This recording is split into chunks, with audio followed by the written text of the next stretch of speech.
SK Singh का NPO chapter question number 3B। इससे पहले हम लोग 3A के बारे में जाने थे। तो ध्यान रखना क्या है कि जो हम लोग फंड बेस्ड अकाउंटिंग जो पढ़ रहे हैं, जिसमें जो फंड आपको रिसीव हुआ है और जो एक्सपेंस होने के बाद जो बचेगा अमाउंट आपको वो शो करना है।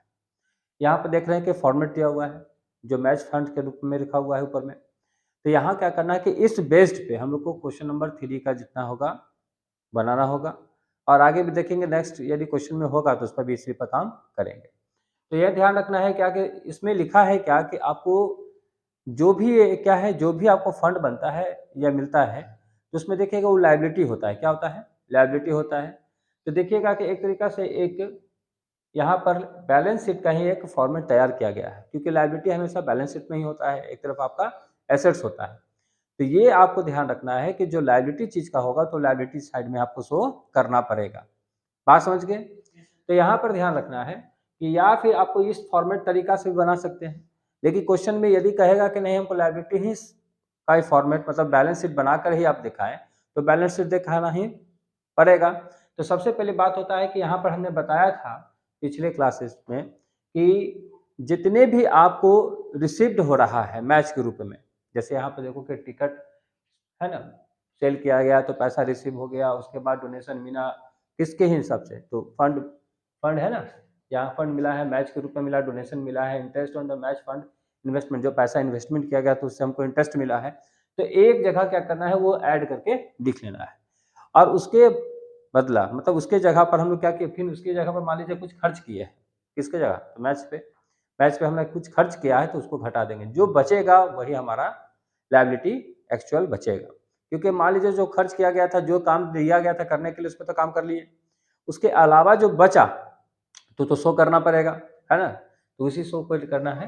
तो ये ध्यान रखना है कि ये जितने भी अमाउंट जो बचेगा रिमाइंडर करेगा बचेगा वो आपको क्या करना है लायबिलिटी साइड में आपको शो करना है, क्योंकि ये अपना पैसा होता नहीं है, किसी विशेष काम के लिए दिया जाता है। तो ये ध्यान रखना है। तो सबसे पहली बात होता है क्या कि हम लोग को देखना है कि क्या क्या दिया हुआ है। देखेंगे जरा सा, सबसे पहले आपको दिया है प्राइज फंड दिया हुआ है ना, प्राइज फंड दिया है नहीं दिया है, प्राइज फंड दिया है। तो प्राइज फंड के रूप में पैसा आया है तो पहले सबसे पहले लिखेंगे प्राइज फंड कितना मिला है, 1 लाख रुपए मिला है, 1 लाख रुपए मिल गया, तो 1 लाख रुपया यहाँ लिख देते हैं, ठीक है। उसके बाद देखो कि यहाँ क्या मिला है, इंटरेस्ट रिसीव्ड हुआ है ऑन प्राइज फंड इन्वेस्टमेंट, जो हम लोग प्राइज फंड इन्वेस्टमेंट जो किए थे उस पर हमको क्या मिला है, इंटरेस्ट मिला है, तो उसको हम लोग पहले क्या कर लेंगे, जोड़ लेंगे, तो ऐड कर लेंगे, ऐड, और लिख लेंगे क्या है, इंटरेस्ट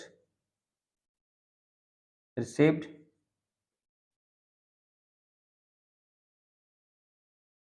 ऑन प्राइज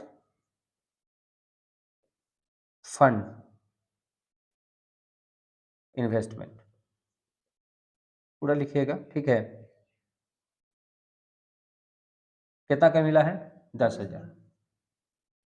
तो टोटल देखा जाए कि ये दोनों मिला, क्योंकि तीसरा जो है प्राइज अवार्डेड है, अवार्डेड का मतलब अवार्ड जब देते हैं किसी को मैच में, देखिएगा अवार्ड दोगे तो क्या लगता है कि फिर बाद में पैसा ले लिया जाता है क्या, मान लो तुम बढ़िया खेला और तुमको लो 1 लाख रुपया दे दिए, हाँ, तो तुमको जब 1 लाख रुपया दिए तो क्या बाहर निकलोगे तो हम खींच लेंगे नहीं ना, तो उसको दे दिया जाता है प्राइज के रूप में।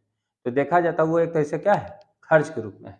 तो यहाँ पर क्या करेंगे, पहले तो देखेंगे क्या क्या मेरे पास है, तो 1 लाख कितना हो गया, 1,10,000 हमारे पास रिसीव हुआ, कितना हुआ, 1,10,000। और इसमें लेस क्या करेंगे, इसमें लेस करेंगे प्राइज अवार्ड, क्या करेंगे, प्राइज अवार्ड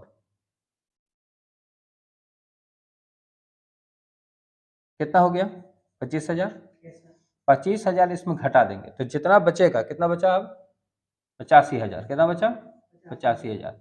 तो ये 85,000 85,000 रुपीज जो होगा वही आपका क्या होगा, क्या है, यही लायबिलिटी आपके पास बचा है। मतलब जितना आपको फंड मिला था उसके हिसाब से आपने जो इन्वेस्टमेंट किया था, चाहे उससे पैसा जितने अपने रिकवर मतलब आया है आपके पास, उसके बाद जो खर्च होने के बाद जो बचा वही आपका लायबिलिटी टोटल बचा रहा है। तो यही चीज आपको निकालना था। बात समझ में आ गया, इसको उतार